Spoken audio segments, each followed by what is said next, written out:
Bueno, queridos hermanos y hermanas, vamos a comenzar hoy el capítulo 2 de la Carta a los Romanos. Hemos estado unas semanas con el capítulo 1 y ya advertí al principio que no vamos a poner versículo tras versículo, no voy a comentar todos, más bien estamos haciéndolo por los bloques temáticos, ¿verdad? Los párrafos que nos hablan de una cuestión, de un tema, y así vamos avanzando.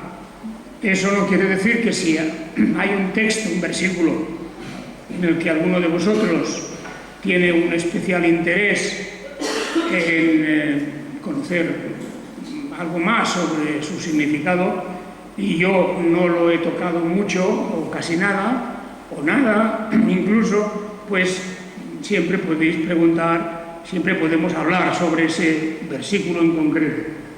Pero lo que yo busco en una carta como esta tan extensa y tan doctrinal es resumir lo más posible la enseñanza que tenemos, la enseñanza teológica que hay en la misma.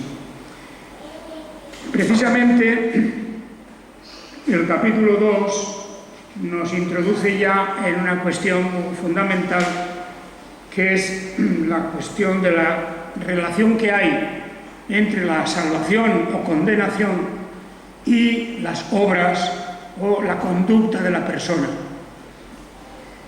El apóstol aquí nos hablará, por tanto, del juicio de Dios. En sí mismo ya es un tema que para muchos no tiene valor, porque cuando una persona no cree en Dios, es decir, toda la masa importante que hay de habitantes en la tierra que no creen realmente en Dios, aunque tengan una noción religiosa o pertenezcan nominalmente a alguna religión, pero no tienen una directa relación con el Creador, pues este tema para ellos sobra, porque la persona que no tiene una relación con Dios tampoco cree en nada en el más allá, no cree en la salvación o en la perdición. El creer en la salvación o la perdición de una persona tiene que tener un antecedente, y es nuestra creencia en la existencia de Dios y en el carácter de Dios tal como lo pone aquí las Escrituras. Es decir, un Dios que juzga y que bendice por un lado o maldice por otro según una serie de condiciones. Nos podrá extrañar un poco, a lo mejor, que en este capítulo 2 hablamos, siguiendo al apóstol Pablo, de la bendición o maldición según las obras. Así es, no hay duda de que él está hablando de eso. Por ejemplo, el versículo 6, capítulo 2, versículo 6, dice, hablando de Dios, el juicio de Dios, el cual pagará a cada uno conforme a sus obras. A primera vista, esta frase pues podría intranquilizarnos a nosotros que claramente, por el resto de la Biblia, por supuesto, por las confesiones de fe y por todos los que han seguido fielmente la enseñanza bíblica, pues la salvación no es por obras, sino que es por la fe. A eso ya llegaremos, porque estamos en estos primeros 5 capítulos, estamos hablando de todo el plan de Dios respecto a la salvación, tanto para el judío como para el gentil, el judío como el griego, como dice el apóstol San Pablo. De manera que cuando vayamos avanzando en esto pues veremos que esta frase, que Dios pagará a cada uno conforme a sus obras, pues encaja perfectamente. No es una disonancia, no es una doctrina extraña introducida aquí, porque el Señor Jesucristo mismo en sus discursos, no solamente San Pablo, también el apóstol, también el Señor Jesús, habla del juicio de Dios en relación con las obras. En esa imagen tan espectacular que nos habla del juicio final, pues habla realmente de obras en el sentido de aquellos que no atendieron cuando tenía hambre, cuando tenía sed, cuando andaba sin vestido, cuando estaba en la cárcel, no le tuvieron en cuenta, y a esos los despide con las palabras de apartaos de mí. Mientras que a los otros que habían de hecho todas las cosas al contrario, es decir, que le habían dado de comer, de beber, y no solamente a él, sino, como él dice, a cualquiera de los que estaban necesitados, ¿verdad? Cuanto que lo habéis hecho a estos, también lo habéis hecho a mí, pues a ellos les bendice, los acoge y les dice que vayan con él, porque eran benditos de su Padre. Y de todo lo que se habla en ese discurso es de obras. Pero naturalmente eso lo tenemos que encajar perfectamente con el resto de las Escrituras. La Biblia nos habla del tema de salvación y perdición desde dos perspectivas diferentes. Una es la de las obras, cuando luego nos explica que las obras son un fruto de la fe y de la regeneración de una persona. Las obras no son hechos aislados que podemos nosotros por nuestras propias fuerzas producir para ganar mérito. Eso nunca la Biblia lo enseña.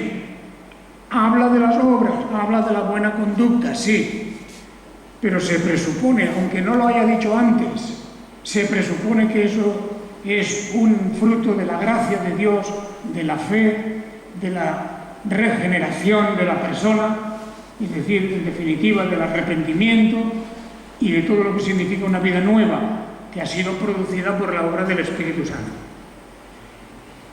De manera que es cierto que el apóstol él continúa con el desarrollo de su tema, que era el comparar la conducta de los gentiles y también de los judíos en comparación a la ley de Dios.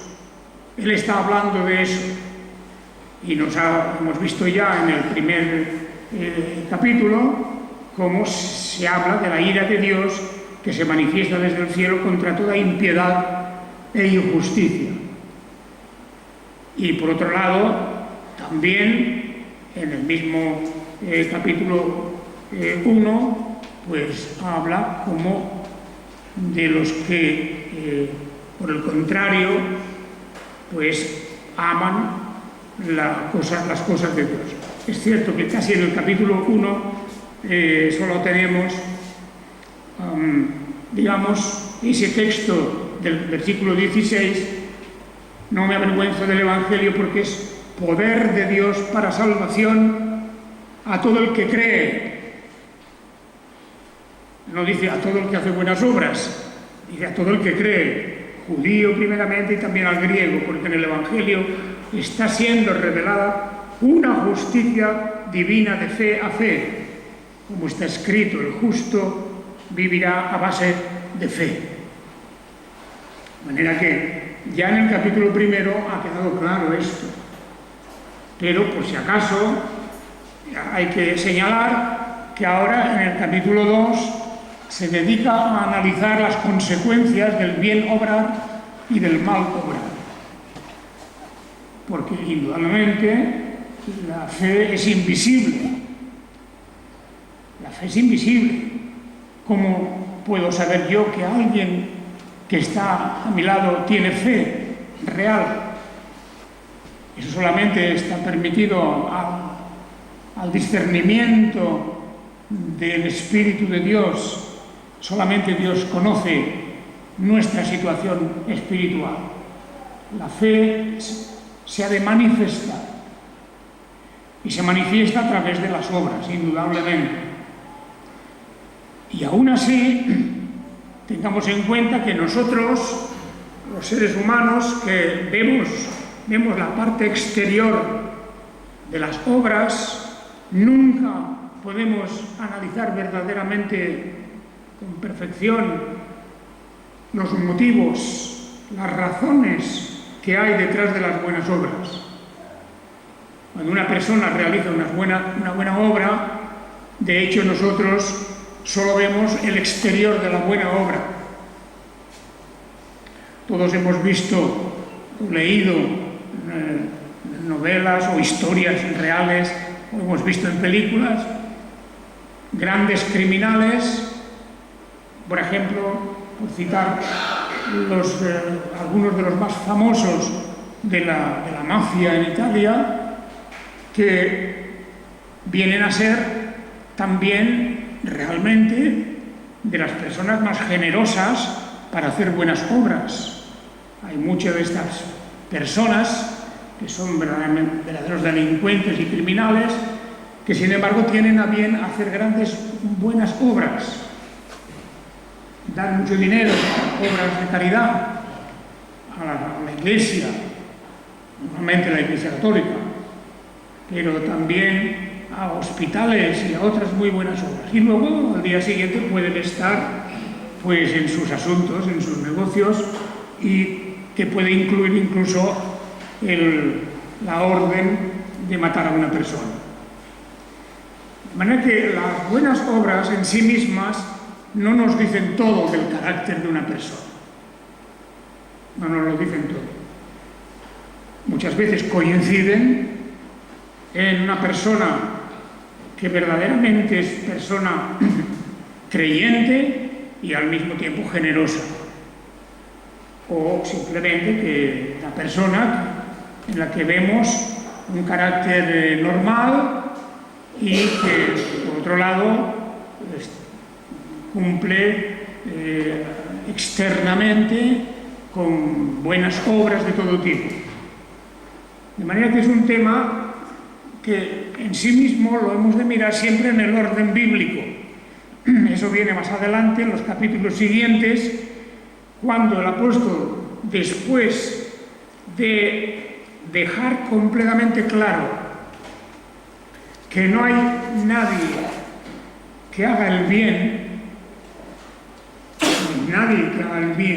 no hay ni uno solo, luego resulta que al mismo tiempo puede ser una persona amada por Dios y puede ser una persona que ha recibido el don de la fe. Y en base a la fe, sus obras serán también bendecidas y serán reconocidas por Dios. De manera que cuando se habla del juicio, en los evangelios, en Lucas 21, en Mateo 23, en Marcos 13, en estos tres evangelios sinópticos que nos hablan del juicio de Dios, fijaos que cuando el Señor llama a los suyos,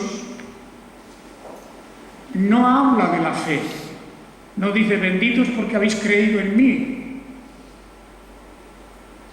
ni siquiera dice benditos porque os habéis arrepentido. No va por ahí esa especie de bienvenida que se da a los elegidos de Dios y a los que entran en el reino de Dios. No es una bienvenida con referencia a la fe, porque eso ya se presupone, porque sin fe es imposible agradar a Dios, porque sin fe no se pueden hacer obras buenas. La buena obra depende de que venga del corazón que ha creído en el Señor, que ha recibido al Señor como quien es su Salvador, el único Salvador, y como aquel que cree también que sus pecados han sido borrados por el sacrificio en la cruz y el derramamiento de la sangre del cuerpo de nuestro Señor Jesucristo.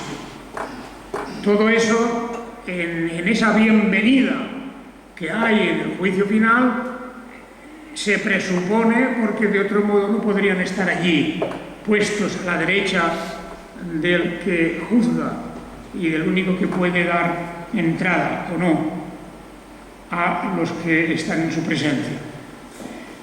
De manera que el apóstol aquí en el capítulo 2 lo que quiere es remarcar lo que ya viene diciendo en el capítulo 1, lo que viene a decir.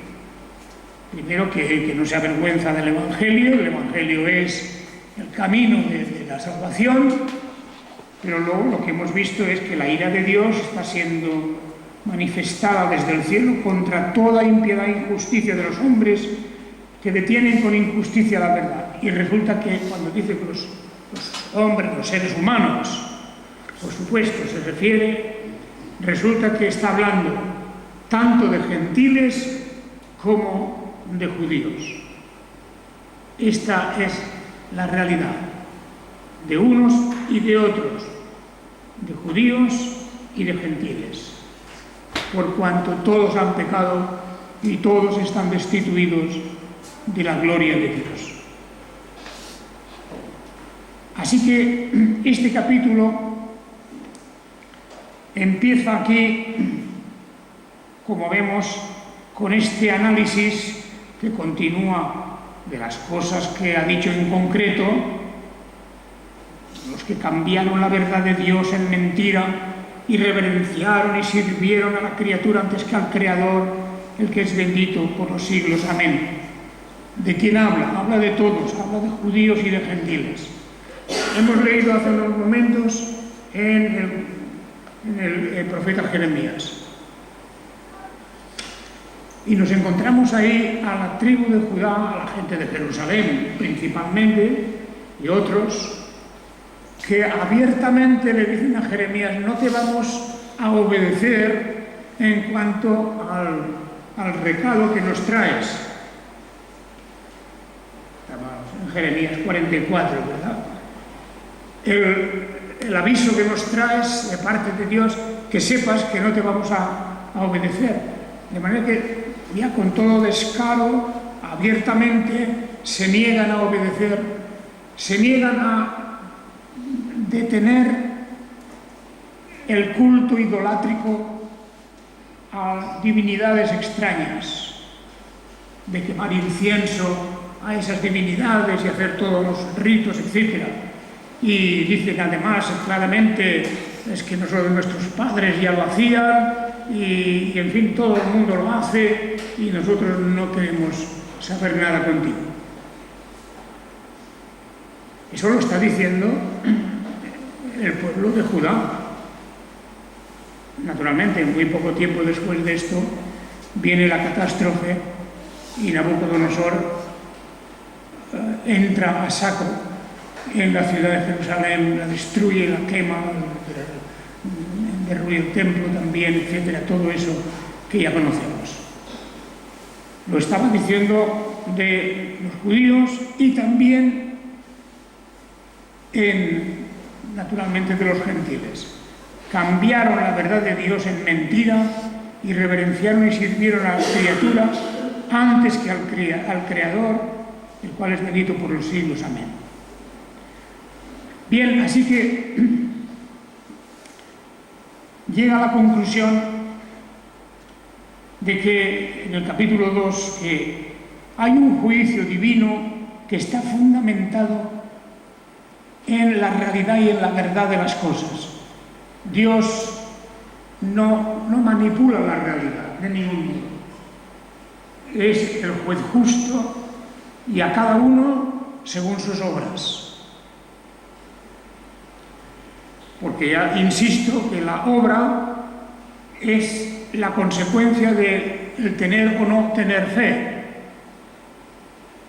Hay obras buenas y hay obras malas, pero también hay obras buenas hechas con mala intención, o hay obras buenas que son puramente ficticias, aparentemente buenas, no salen del verdadero corazón, pueden ser por conveniencia, etc. Y sobre todo pueden ser porque muchos han llegado a creer que sus obras son suficientes para alcanzar la salvación. Y aquí es donde, en estos capítulos que viene, el apóstol viene a destruir completamente esa teoría de que nuestras obras pueden de alguna manera ser tenidas en cuenta, ser consideradas para lograr esa salvación eterna. Eso lo hace ahora metódicamente. Y, por ejemplo, ya en el versículo 2 de aquí de este capítulo, sabemos que el juicio de Dios, capítulo 2, versículo 2, sabemos que el juicio de Dios sobre los que practican tales cosas es según verdad. De manera que es un juicio real. Dios tiene presente como juez supremo, infalible, a quien no es posible engañar con apariencias ni mentiras. Dios hace un juicio real y verdadero, según verdad. Y naturalmente, lo que Dios ve enseguida es que muchas personas que juzgan a otros que practican esas cosas, también ellos las hacen. ¿Y crees tú que puedes escapar al juicio de Dios? ¿Cómo puede ser que se menosprecie de esa manera la riqueza de la benignidad, de la tolerancia, de la longanimidad?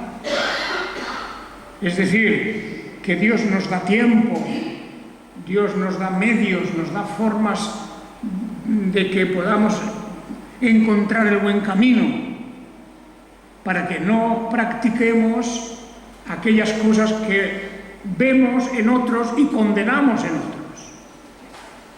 Cosa muy importante, porque quiere decir que nuestra conciencia funciona.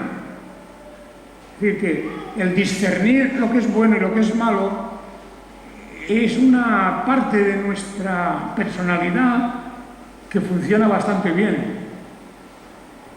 Es cierto que puede haber una confusión total sobre el bien y el mal. Hay gente que practica de tal forma el mal que nunca ha pensado en el bien.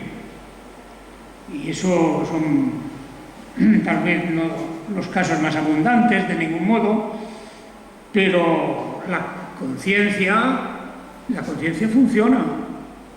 Y por eso nosotros, en el fondo, siempre que hacemos algo que está mal, sentimos algo extraño, y un cristiano más todavía, porque su conciencia es mucho más sensible, porque la palabra de Dios se está encargando de limpiar nuestra conciencia y de ponernos, diríamos, en una situación en la que no cabe engaño en qué es lo que está bien y lo que está mal. De manera que el apóstol aquí apela, como vemos, a la benignidad de Dios. Dios no es un juez que en el momento de enfrentarse al delincuente dicta ya su condena y lo aparta de sí. No es eso.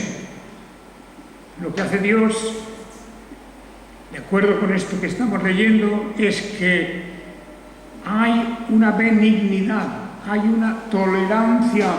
El versículo 4, o menosprecias la riqueza de su benignidad, de su tolerancia y de su longanimidad, largura del tiempo. El ánimo de Dios no es de acción rápida.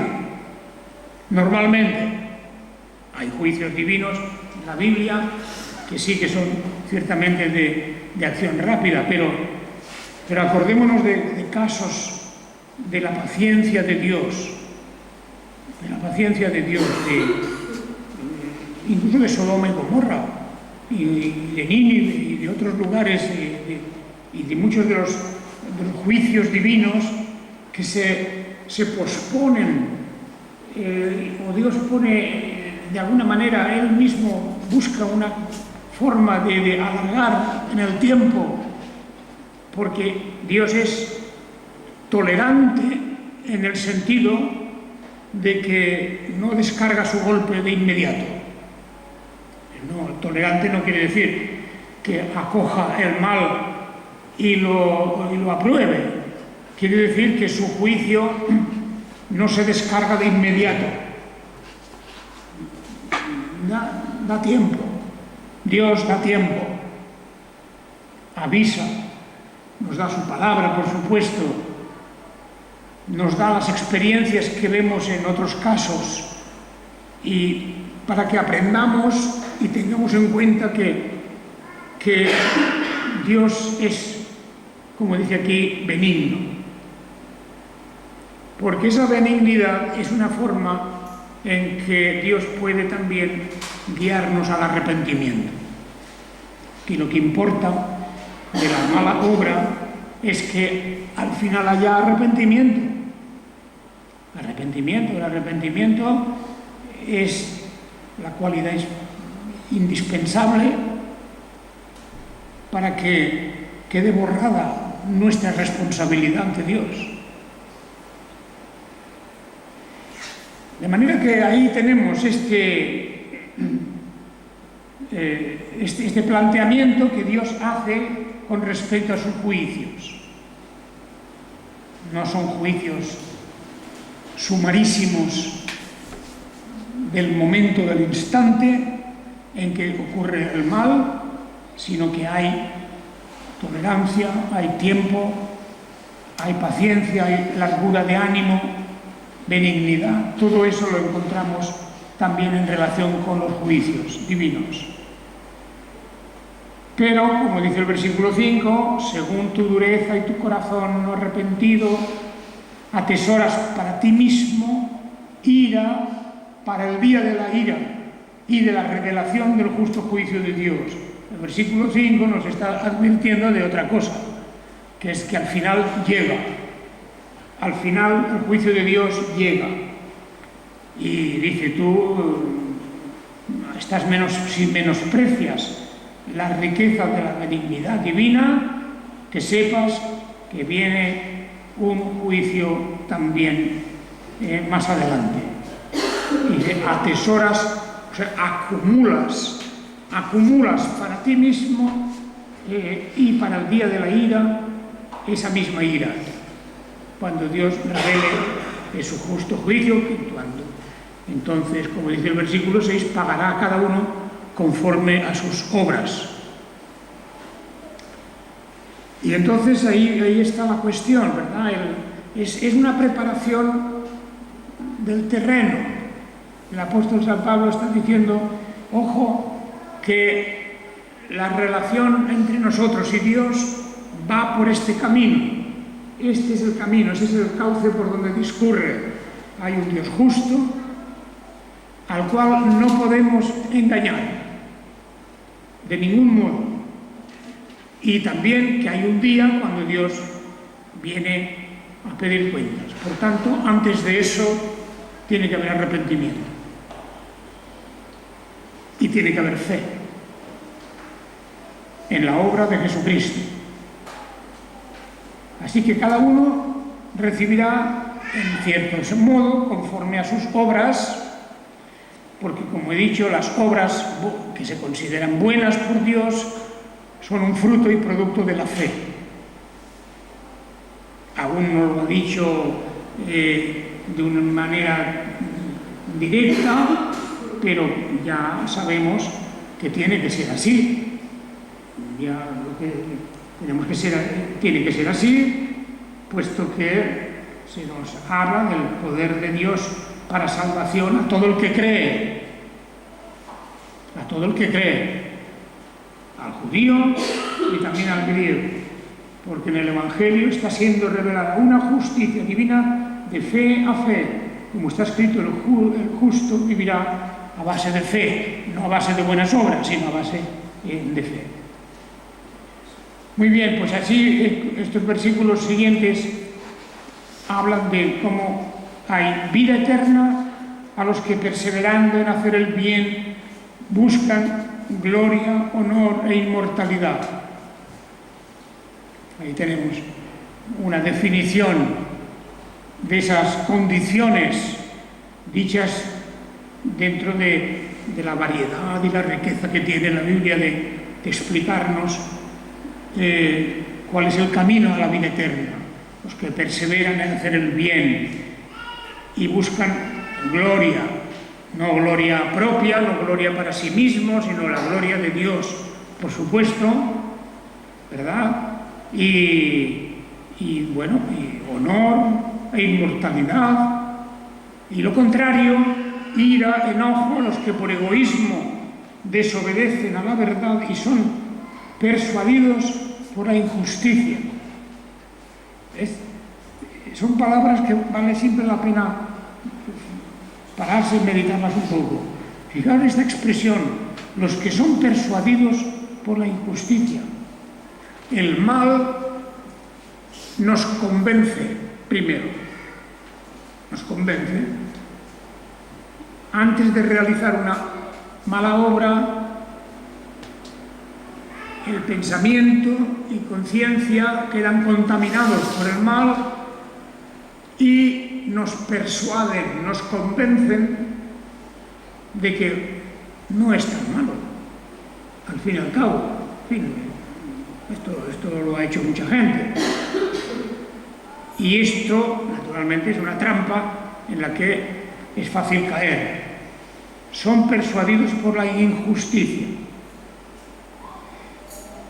Y el pago, así como antes era gloria, honor e inmortalidad, ahora el pago, la tribulación, angustia sobre el alma de todo hombre que obra lo malo.